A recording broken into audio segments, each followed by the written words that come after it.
पुरुषोत्तम मास महात्म्य अध्याय 17। नारद जी बोले, हे कृपा के सिंधु, उसके बाद जागृत अवस्था को प्राप्त उस राजा दृढ़दन्वा का क्या हुआ, सो मुझसे कहिए, जिसके सुनने से पापों का नाश कहा गया है। नारायण जी बोले, अपने पूर्व जन्म के चरित्र को सुनने से आश्चर्ययुक्त तथा और सुनने की इच्छा रखने वाले राजा दृढ़दन्वा से वाल्मीकि ऋषि फिर बोले।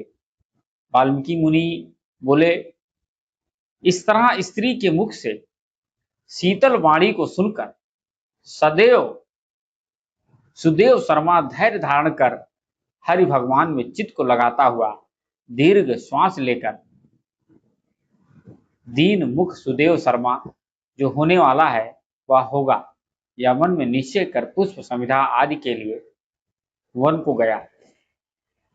इस प्रकार करते हुए उस सुदेव शर्मा का कितना ही समय बीत गया।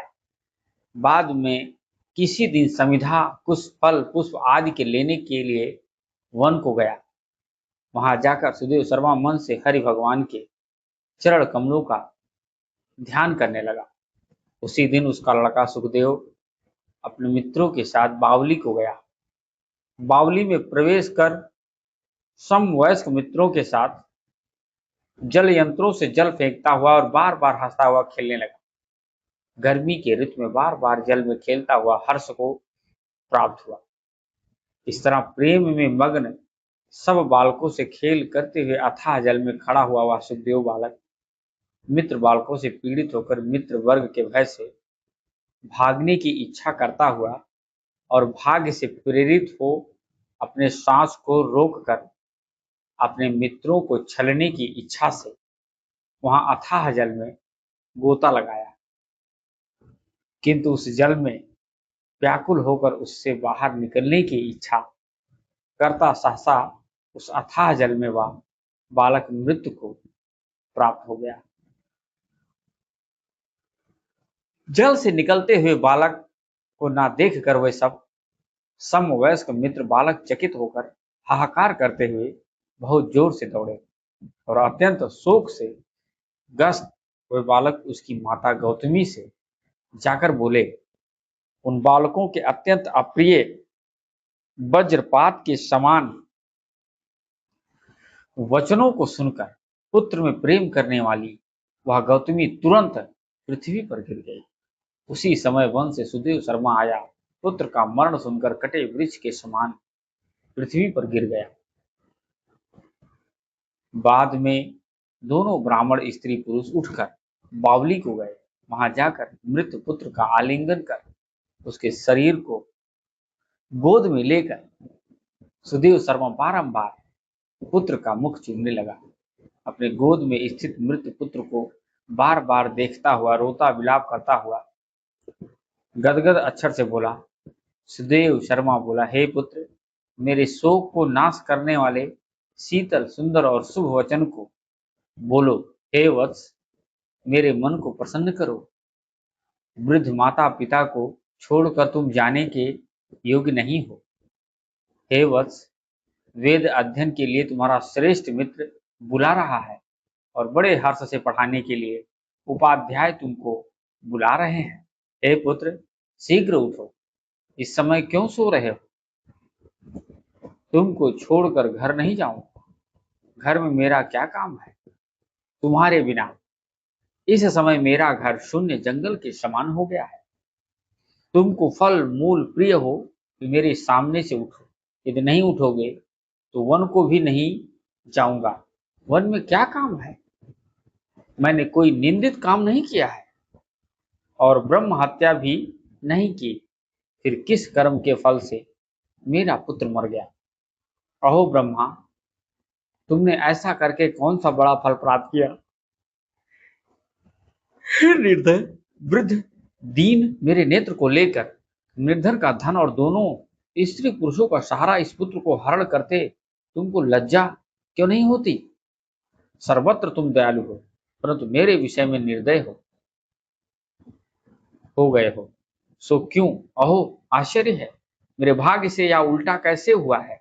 स्वभाव से सुंदर पुत्र की खोज इस समय मैं कहाँ करूं? हे पुत्र, तुम्हारे मुख और सुंदर नेत्र को कहाँ देखूंगा? मेघ जल को बरसाता है, पृथ्वी धान्य को पैदा करती है, पर्वत रत्नों को और समुद्र मुक्ता सार मणि को देते हैं, परंतु उस देश को नहीं देखता हूं जहां मरा हुआ पुत्र मिलता हो, जिसके शरीर का आलिंगन कर हृदय के ताप को छोड़ता है। हे वत्स, तुम एक बार शीघ्र वचन सुनाओ और दया करो। तुम्हारी माता लज्जा छोड़कर चील के समान अत्यंत विलाप करती है। हे पुत्र, उसको देखकर तुमको दया क्यों नहीं पैदा होती? माता पिता की आज्ञा बिना तुम कभी भी नहीं गए। हे पुत्र, हम दोनों से बिना पूछे ही दूर के मार्ग को गए हो क्या? इस समय किसके वेद अध्ययन की उत्तम वाणी को सुनूंगा?